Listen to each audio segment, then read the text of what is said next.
اللہ نے قرآن میں رمضان کے لیے 4 احکام خصوصیت سے بیان کریں. ایک پر اشارہ دیا ہے لیکن حدیث میں اس کی پھر وضاحت ہے. تو وہ 4 کام میں سب سے پہلا کام کیا ہے؟ بولو بھائی، روزہ. اس میں تو آپشن ہے ہی نہیں، وہ تو رکھنا ہی رکھنا ہے. دوسرا کام اللہ نے رمضان میں جس کا خصوصیت سے ذکر کیا ہے وہ ہے تلاوت قرآن. رمضان کا اور قرآن کا آپس کا بہت گہرا جوڑ ہے. شہر رمضان الذی انزل فیہ القرآن، فرمایا وہ مہینہ ہے جس میں قرآن نازل کیا گیا. یہ وہ مہینہ ہے جس میں قرآن نازل کیا گیا. تو اللہ نے رمضان کا انتخاب کیا ہے قرآن کے نزول کے لیے. اسی وجہ سے رسول اللہ صلی اللہ علیہ وسلم نے اس مہینے میں تراویح کو مشروع کیا، تراویح کو، تاکہ اس میں قرآن پڑھا جا سکے. بعض جو متجددین کہہ رہے ہیں کہ تراویح کا نبی سے کوئی ثبوت نہیں ملتا، یہ جھوٹ ہے، غلط بات ہے 100%. تراویح سب سے پہلے کس نے پڑھی ہے؟ محمد صلی اللہ علیہ وسلم نے. 3 دن پڑھ کے چھوڑ اس لیے دی کہ فرض نہ ہو جائے. پھر صحابہ نے ابو بکر کے دور میں ہی شروع کر دی تراویح، حضرت عمر کے دور میں نہیں شروع ہوئی ہے، یاد رکھو. صحابہ پھر پڑھتے رہے ہیں، نبی کے انتقال کے بعد بھی پڑھتے رہے ہیں، کیونکہ اب فرضیت کا امکان ختم ہو گیا تھا. حضرت عمر نے صرف اتنا کیا ہے کہ مختلف ٹولیوں میں جو پڑھ رہے تھے ان کو ایک امام پہ جمع کیا ہے، کیونکہ نبی نے جو پڑھائی تھی وہ نبی نے، آپ اکیلے امام تھے اور باقی سب لوگ مقتدی تھے. تو حضرت عمر نے ان کو نبی کے نہج پہ اس تراویح کو حضرت عمر لے کر آئے ہیں. اس پہ تو 2 کام میں نے بتا دیے. دوسرا کام کیا ہے؟ تلاوت. اور اسی کے لیے نبی صلی اللہ علیہ وسلم نے تراویح کو مشروع قرار دیا. پھر آپ صلی اللہ علیہ وسلم حضرت جبریل کے ساتھ رمضان میں قرآن کا دور کیا کرتے تھے. تو اس لیے رمضان میں رات کو تراویح بھی پڑھنی چاہیے اور دن میں بھی تلاوت کا اہتمام کرنا چاہیے. تیسرا کام جس کا حدیث میں ذکر ملتا ہے اور قرآن نے اشارہ بھی دیا ہے اس کی طرف، وہ کیا ہے؟ صدقات و خیرات کی کثرت. روزہ رکھنا آسان ہے، مال خرچ کرنا مشکل. آج کل لوگ منتیں جو مانتے ہیں نا کہ میرا یہ کام ہو گیا تو یہ کروں گا، یا خواتین جو منتیں مانتی ہیں، نماز روزے کی تو منتیں مانی جاتی ہیں، پیسے خرچ کرنے کی منتیں نہیں مانی جاتی. دکھتی رکھ پہ ہاتھ رکھا کہ میں نہیں رکھا؟ میں نے پیسے خرچ کرنے کی منتیں نہیں مانی. پیسوں سے ہمیں بہت محبت ہے، اور اللہ نے جہاں نماز کا ذکر کیا وہاں مال خرچ کرنے کا ذکر ساتھ ساتھ کیا. اس سے پتہ چلتا ہے کہ اللہ کو کنجوس نمازی پسند نہیں ہے.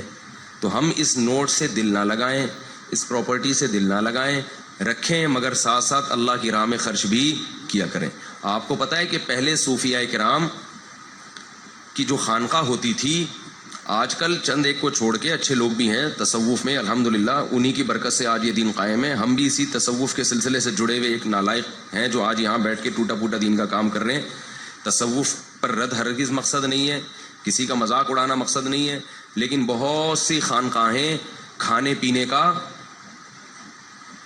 ایک ہوٹل بنی ہوئی ہیں، لنگر فری کے چل رہے ہیں، اور مریدین آ کے پڑے ہوئے کھا رہے ہیں، کھا کے گردنیں موٹی ہو رہی ہیں. جب ان سے پوچھا جائے کہ تم یہاں کیوں پڑے ہوئے ہو تو کہتے ہیں ہم اصلاح کرنے کے لیے آئے ہوئے ہیں.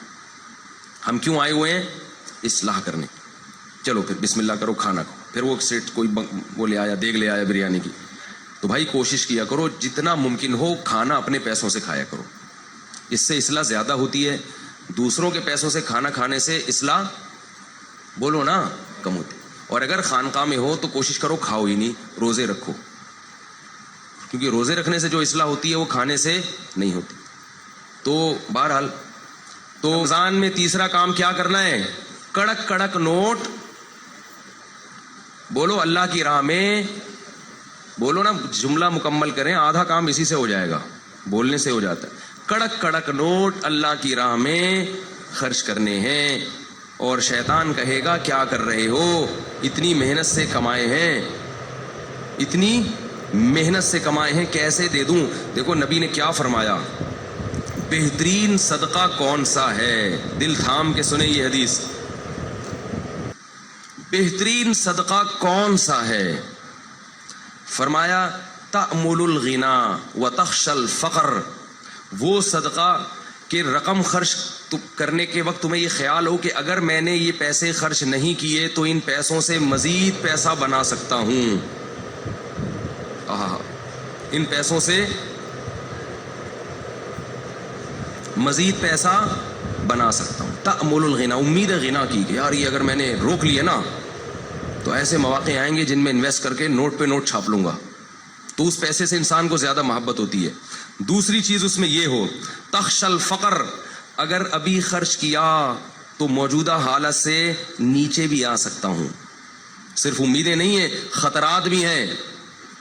تأمل الغنا وتخشى الفقر، اور فرمایا ان تکونا صحیحا شحیحا، صحت مند بھی ہو، ورنہ بعض دفعہ بڑھاپے میں انسان خوب صدقات و خیرات شروع کرتا ہے، اس کو پتا ہے اب میں دنیا سے جا رہا ہوں، یہ پیسہ میرے کام نہیں آئے گا، بچوں سے بنتی نہیں ہے، ان کو محروم کرنا ہے، تو یہ فلانے مدرسے میں دے دو اور فلاں مسجد میں دے دو۔ صحیح کا مطلب بالکل جوان ہٹا کٹا، ابھی کھانے پینے کی، لائف کو انجوائے کرنے کی عمر ہے۔ یہ میں نہیں کہہ رہا بھائی، مجھ پہ کیوں غصے ہو رہے ہیں؟ میں تھوڑی کہہ رہا ہوں، یہ کون کہہ رہا ہے؟ رسول اللہ، اللہ کے سفیر جو دنیا میں اللہ کا پیغام لے کر آئے تھے، صحیحاً، صحت مند، ہٹا کٹا، اور آج تو بڑھاپے میں نہیں کرتے، پاؤں قبر میں لٹکے ہوئے ہوتے ہیں، پھر بھی میرا پیسہ میرا پیسہ میرا پیسہ، لیکن جوانی میں کرنا اور مشکل ہے۔ ان تکونا صحیحاً، 4 شرطیں۔ دوسرا شحیحاً، شحیح، طبیعت میں کیا ہو؟ بخل ہو، جان نکل رہی ہو روکڑا، یعنی اپنی طبیعت بھی نہ آمادہ ہو رہی ہو۔ بعض دفعہ انسان میں ساری صفات ہوتی ہیں اور دل خرچ کر رہا ہوتا ہے اڑانے کا، ویسے ہی شو مارنے کے لیے، یا ویسے ہی کبھی کبھار موڈ اچھا ہوتا ہے نا انسان کا، آدمی کھلا دیتا ہے، بعد میں کہتا ہے یار یہ میں نے کیا کر دیا، اس دن میں نے اتنا پبلک کو اتنا کھلا دیا یار، میں تو مغروض ہو گیا، لیکن اس وقت جوش آیا ہوا تھا۔ فرمائے جوشیلی طبیعت نہ ہو، بلکہ شح کا کیا مطلب ہے؟ اندر طبیعت میں انقباض پیدا ہو رہا ہو، طبیعت یار کیا، جیسے نوٹ نکلتے ہوئے ایسا لگ رہا ہو جیسے کوئی کھال نکال رہا ہے، آپ کی کوئی کھال ادھیڑ رہا ہے، ایسے نوٹ ادھڑ رہا ہو،